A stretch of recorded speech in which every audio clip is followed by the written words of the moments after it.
We're going to be, as it says there, Philippians chapter 1, verses 18 through 30. And give me a second to get my brain going here. All right. You know, if you were to ask the average person on the street what the purpose of life is, I wonder what answer they would give. I suspect that the answers would be something like, the purpose of life is to pursue pleasure and to avoid pain. Or some people would be honest enough to say, there really is no purpose in life. It's just sort of, there. For the Christian, of course, the purpose of life is to live for God. But the challenging question here that I think we're going to address this morning is, for all of our talk about living for God, that's the driving force of our life, do we really live any differently than anybody else? Because one of the arguments or one of the complaints that I hear from non-believers is, you Christians, you talk about your relationship with God. You talk about Jesus and you talk about living for Jesus, but I can't see that your life is any different than mine. You live the same way everybody else does. So that's the question. Are we Christians any different in our purpose? Now, Paul would say, and we would agree with Paul, that the purpose of life is to serve God. And he addresses that. He'll address that in our passage this morning. In order to understand the book of Philippians, which we've been in we started last week. In order to understand and get a grasp of the book of Philippians, I want to share with you what I think is probably the key verse of the whole book, and it's right here. Chapter 4, verse 9. Paul writes, "Whatever you have learned or received or heard from me or seen in me, put it into practice." And that's why Philippians is a very personal book. Paul talks a lot about himself. He talks about his experiences. He talks about what he's going through, because his purpose is to model for the Philippians what it means to live for God.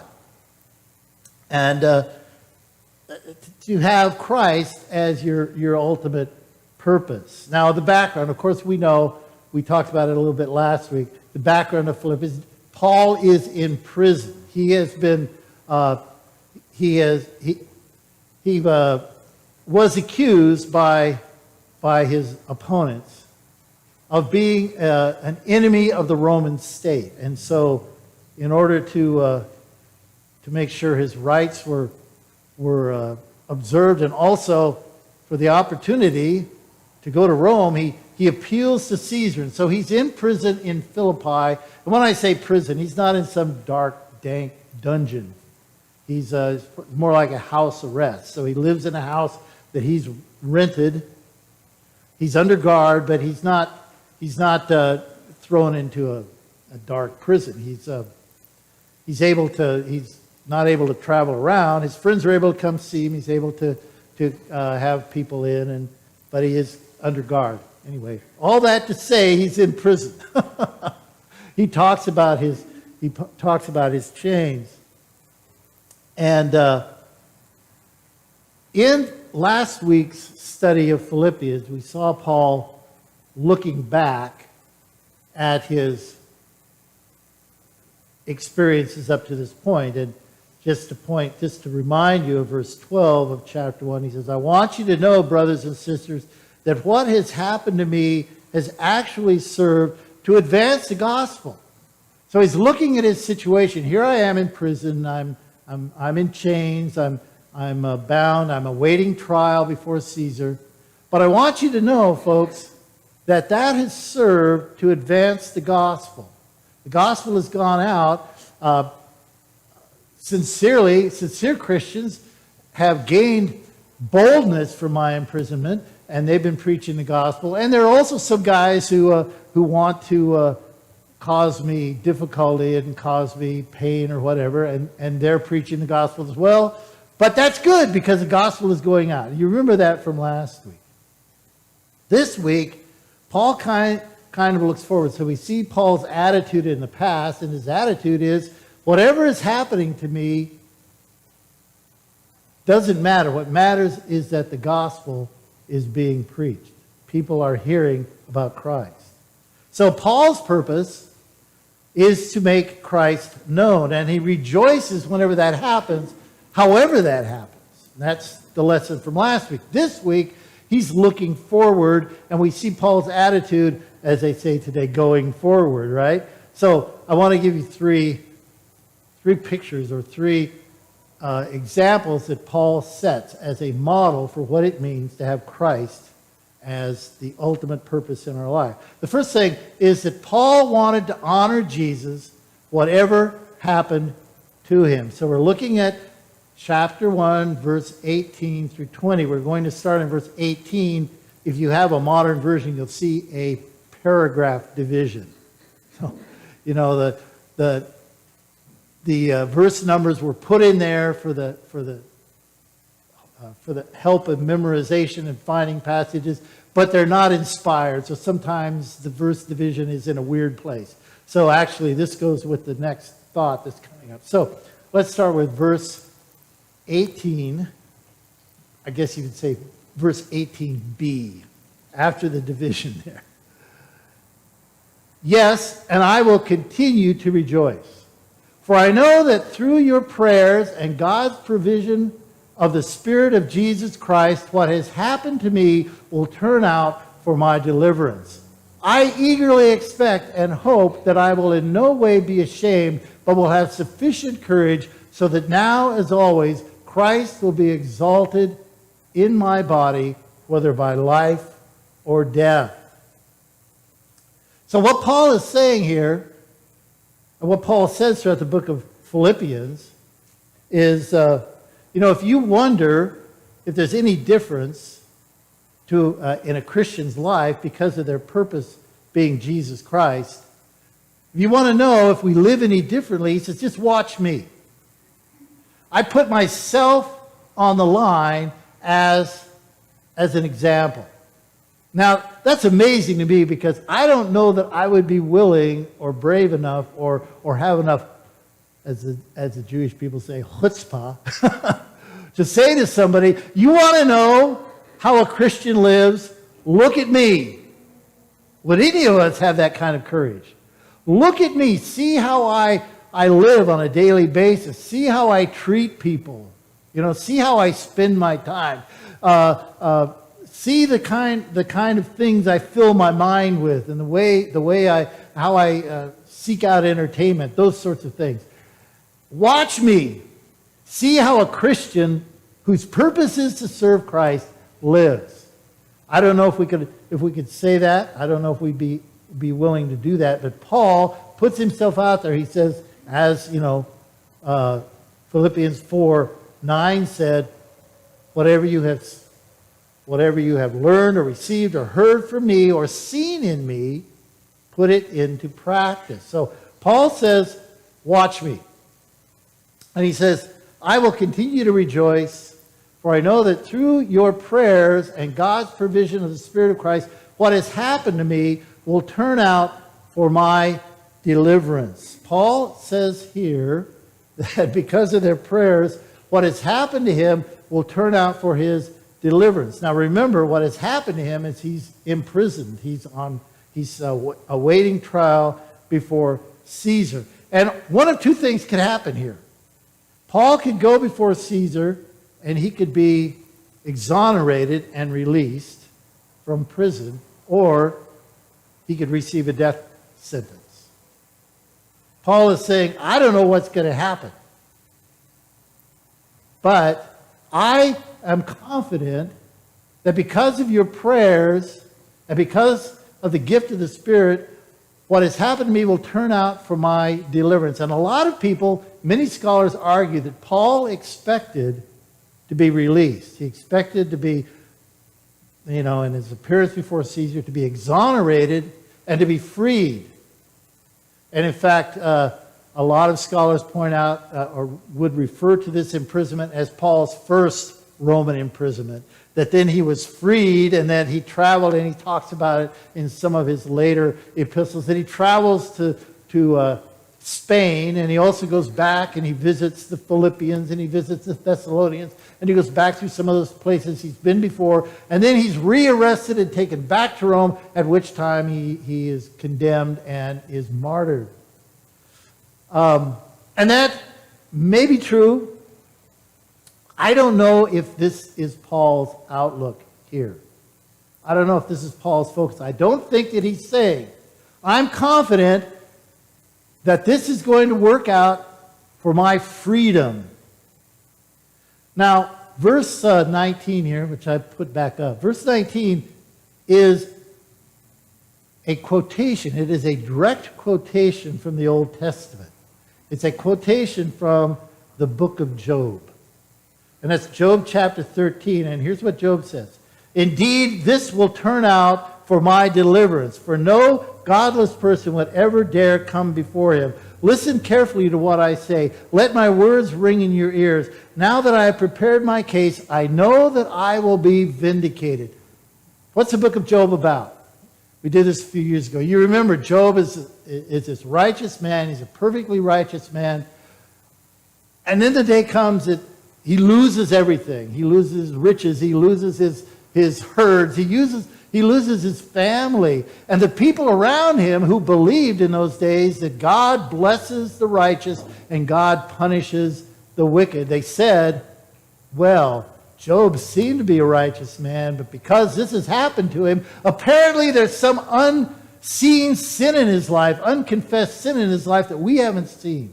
And Job keeps saying throughout the book, 42 chapters of the book of Job, it's just Job basically saying, this isn't true. I'm a righteous man. I didn't deserve this. What's going on here, you guys? And he says, I am convinced that this will turn out for my deliverance, my integrity will be vindicated. At the end of it all, you'll see, I really was a righteous man, and I don't know why this happened, okay? So that's what Paul is saying here. He's saying that I believe, my confidence is, that this will come out to my vindication.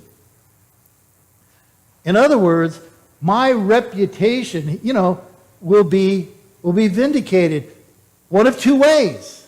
Either I'll appear before Caesar, and they'll say, oh, this is all trumped up charges, and set me free. Everybody will say, no, Paul was falsely charged. Or I'll be given a death sentence, and my reputation will be vindicated because I will go to death without denying my faith. Either way, whether I live or whether I die, whether I'm freed or whether I'm condemned, it will work out to my deliverance. So, verse 19, he sounds very confident. Verse 20, not so much. But he says in verse 20,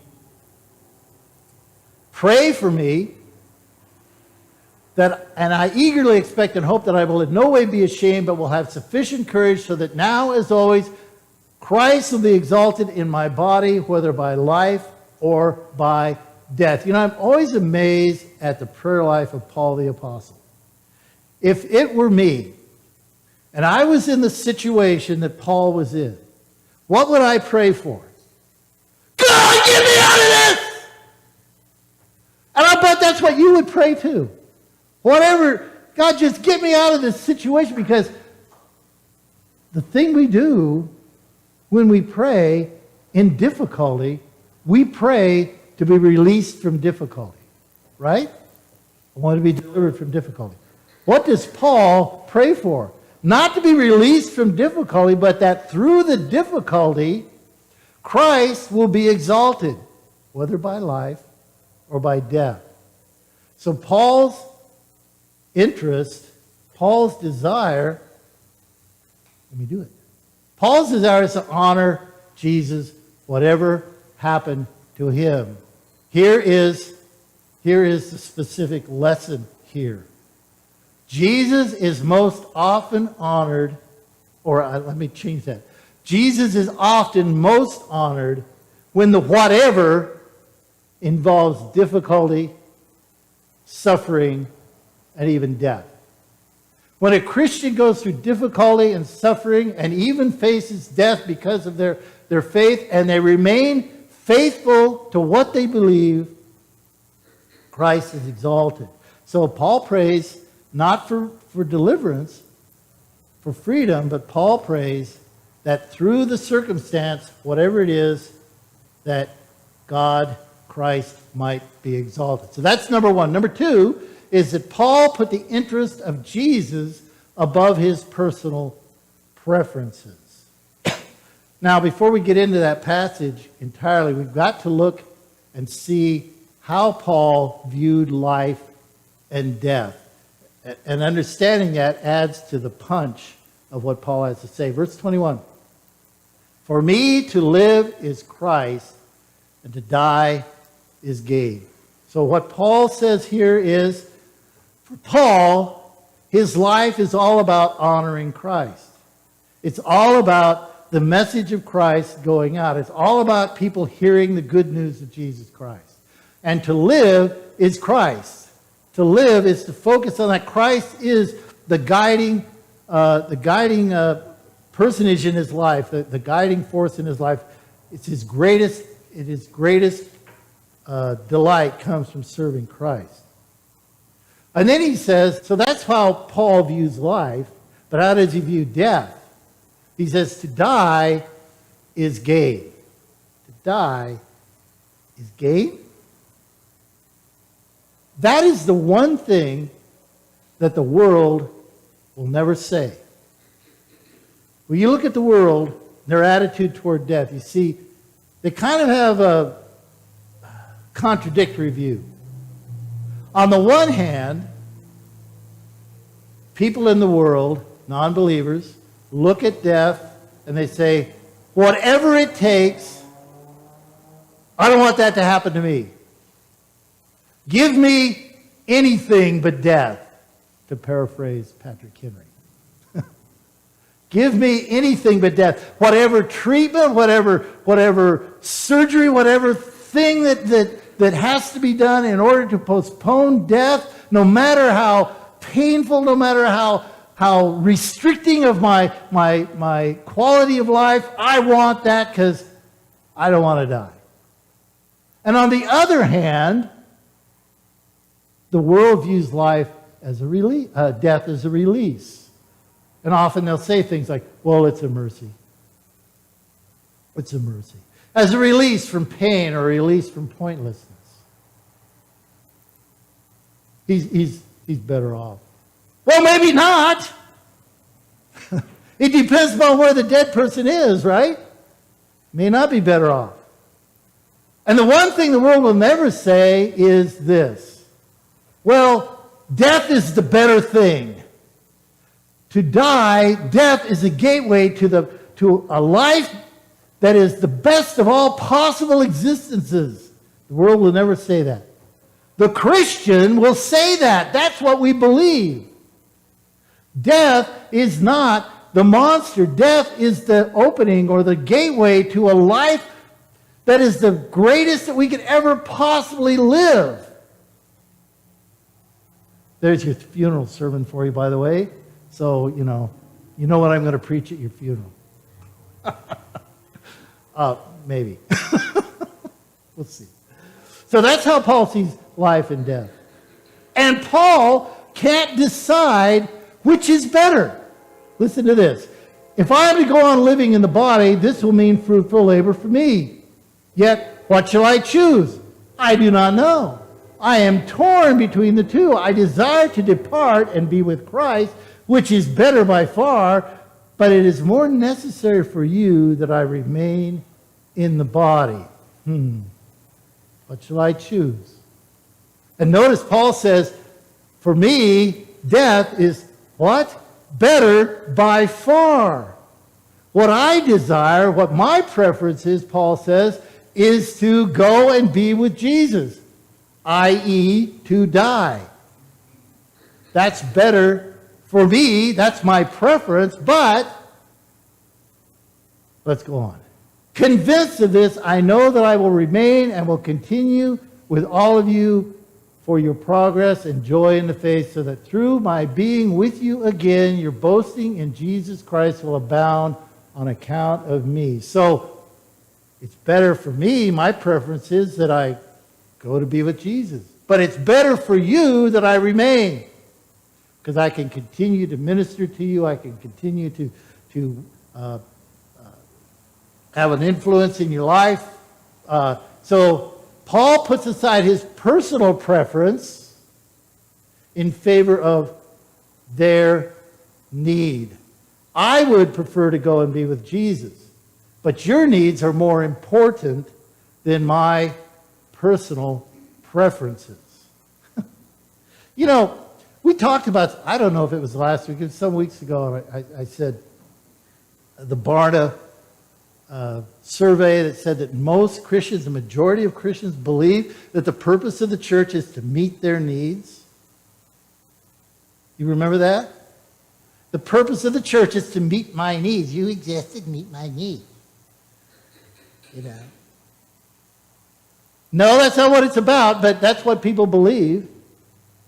And we believe that you know, I don't know how to say it, but everything has to be according to our preferences. And people choose churches based upon, you know, the way that the pastor combs his hair, how long the service runs, or the style of music, for goodness sake.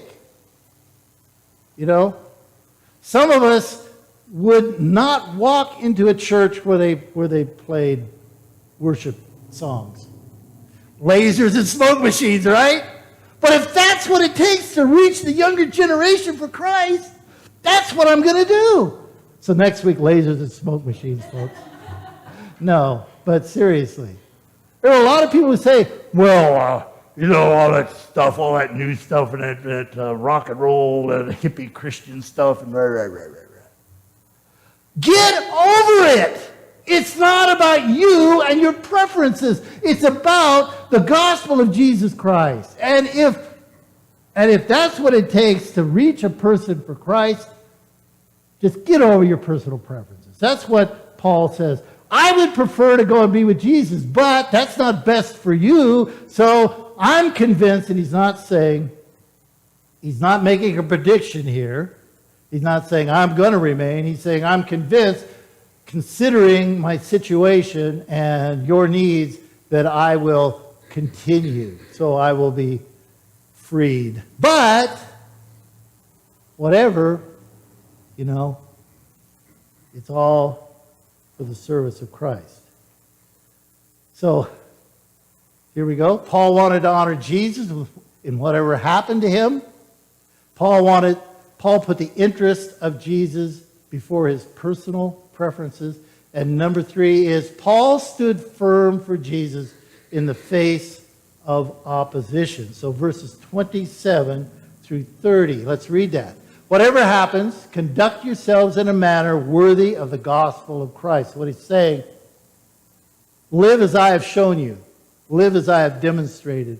Live as I have told you. So conduct yourself in a manner worthy of the gospel of Christ. Then, whether I come to see you or only hear about you in my absence, I will know that you stand firm in the one Spirit, striving together as one for the faith of the gospel.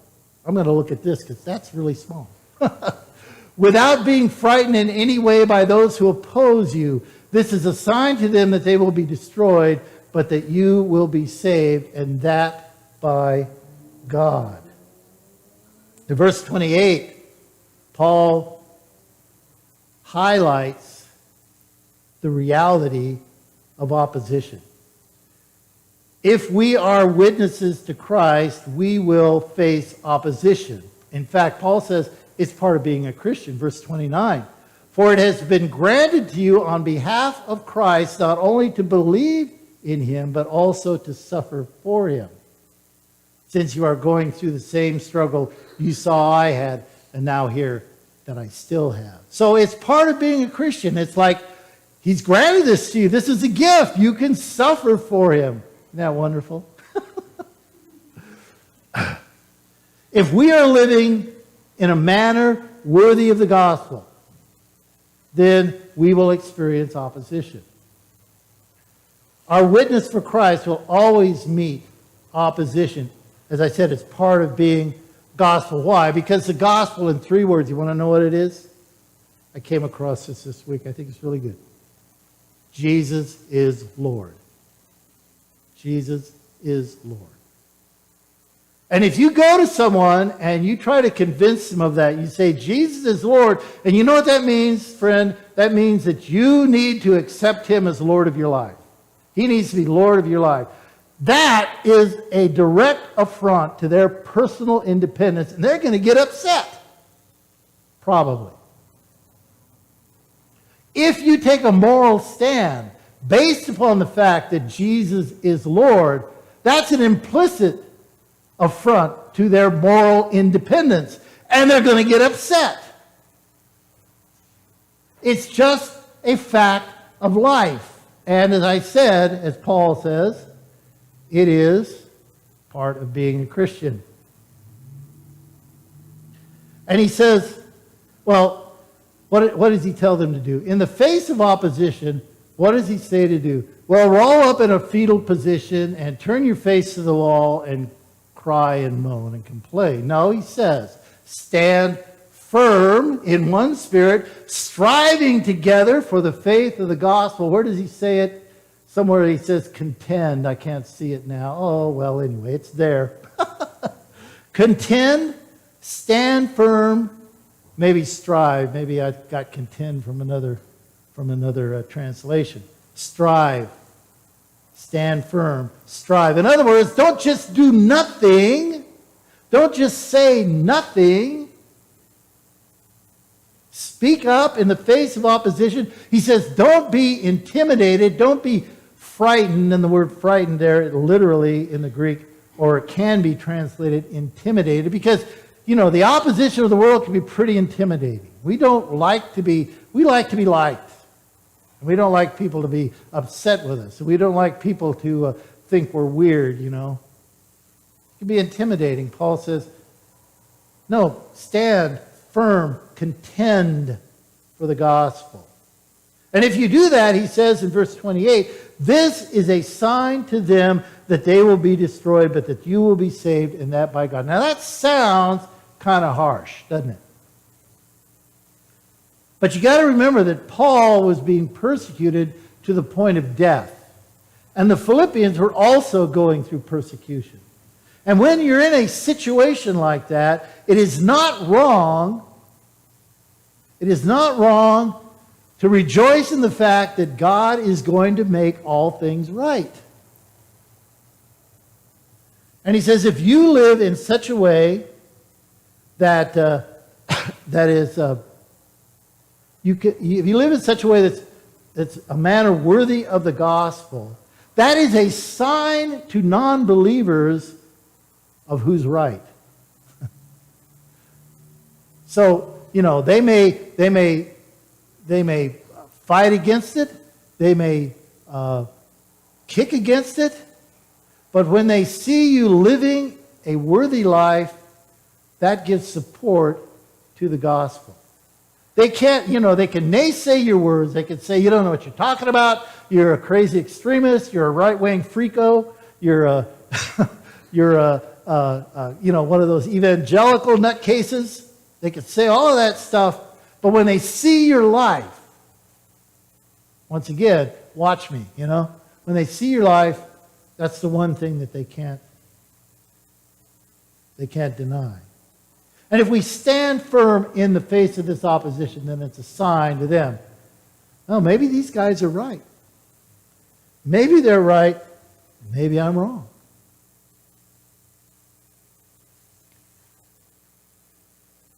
Okay, so Paul, all right, I guess I had it. So Paul wanted to honor Jesus, whatever happened to him. Paul put the interest of others above his personal preferences. And Paul stood firm for Jesus in the face of opposition. And what we've learned in Philippians so far, and just a little bit, we put our toe in it a little bit, is this. we should do the same. We should do the same. Paul is our model. He honored Jesus. He put Jesus' interest above his own. He stood firm in the face of opposition. And we should do the same. Let's stand for prayer.